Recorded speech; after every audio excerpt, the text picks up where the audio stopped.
তৃণমূলের যে নৈরাজ্য, এই প্রশ্নটি সামনে আসছে। চাঁদাবাজি, খুন, অন্তর্কোন্দল, নানা ধরনের অভিযোগগুলো আসছে এবং এসব নিয়ন্ত্রণ করতে বিএনপির হাইকমান্ড ব্যর্থ হয়েছে এবং বিএনপির হাইকমান্ডকে কাঠগড়ায় দাঁড় করানো হচ্ছে।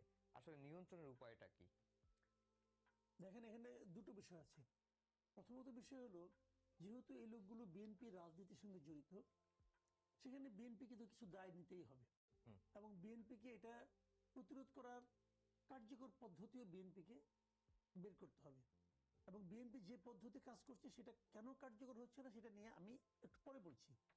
তার আগে আমি প্রধানত এই দায়টা আমি চাপাবো সরকারের উপর। দেখুন, একজন লোক একজন লোককে হত্যা করছে, একজন লোক চাঁদাবাজি করছে, একজন লোক একজন লোকের ব্যবসাকে জবরদখল করছে, এটা তো প্রচলিত আইনে অপরাধ।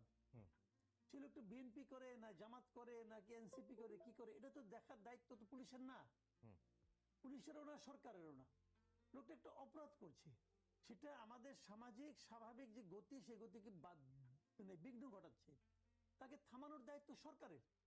আপনি বিএনপির উপর দায় চাপাতে পারবেন তখন যখন ওই লোকটাকে যদি পুলিশ ধরে নিয়ে যায়, তাকে ছাড়ানোর জন্য যদি বিএনপি আন্দোলন করে, ছাড়ানোর জন্য বিএনপি যদি রাস্তা বন্ধ করে দেয়, থানা ঘেরাও করে, আপনি তখন বিএনপির উপরে কিন্তু দায়টা চাপাতে পারবেন।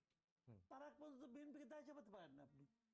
প্রথমত এই কাজটা পুলিশের, আইন শৃঙ্খলা রক্ষাকারী বাহিনী, প্রশাসনের, সরকারের। তারা এই কাজটা করছে না কেন?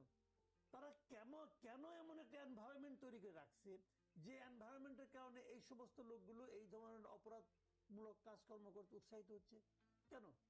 আমি তো মনে করি এর পেছনে সরকারের একটা আপনার সুদূর প্রসারী একটা পরিকল্পনা আছে, এটা আমি মনে করি। এটা কি আপনি দেখবেন বেশ কিছুদিন ধরে বলা বলি হচ্ছে যে রাজনৈতিক দলগুলো এই দেশের সমস্যার সমাধান করতে পারবে না এবং যারা আছে তারা 5 বছর থাকবে, কেউ কেউ আবার আরেক দফা অগ্রসর হয়ে বলছে উনি আজীবন থাকবেন, এমন তেমন বলা হচ্ছে জিনিসগুলো। এই বলাগুলিতে একটা অপরাধের পর্যায়ে পড়ে আমি মনে করি। আজীবন থাকার জন্য কখনো অন্তর্বর্তীকালীন সরকার আসে না। অন্তর্বর্তীকালীন সরকার 5 বছর থাকার জন্য আসে না। অন্তর্বর্তীকালীন সরকারের মূল নামটা কি? অন্তর্বর্তীকালীন অর্থটা কি? অর্থ হলো একটা রেগুলার গভর্নমেন্ট আসবে, একটা ইলেকটেড গভর্নমেন্ট আসবে, সেই গভর্নমেন্টের কাছে দায়িত্বটা তারা হস্তান্তর করবে এবং এই হস্তান্তর করার মাঝখানে যে সময়টুকু, এইটুকু তারা থাকবে। সেই সময়টাতে কোনোভাবে 5 বছর হতে পারে না অথবা আজীবনও হতে পারে না। তো এই যে মতলবটাকে আবার বাইরে থেকে কেউ কেউ বলে, কারণ ফেসবুকের মাধ্যমে, সামাজিক যোগাযোগ মাধ্যমে, ইউটিউবের মাধ্যমে যে নাকি তারা নার্সিং করে এবং মানুষের মধ্যে পেনিট্রেট করার চেষ্টা করে, ঢোকানোর চেষ্টা করে যে এটা করতে হবে। তারা দেখবেন সবসময় বলার চেষ্টা করে যে ইলেকশন হলেই কি সব সমস্যার সমাধান হবে? ইলেকশন হলেই কি আমরা স্বর্গরাজ্য পেয়ে যাব? না, পাবো না। ইলেকশন হলে সব সমস্যার সমাধান হবে না। কিন্তু সমস্যার সমাধানে যতগুলি পথ আছে, যতগুলি স্টেপ আছে, এই সবগুলি স্টেপের প্রথম স্টেপ হচ্ছে একটা ইলেকশন। আপনার প্রথম স্টেপই হলো ইলেকশন।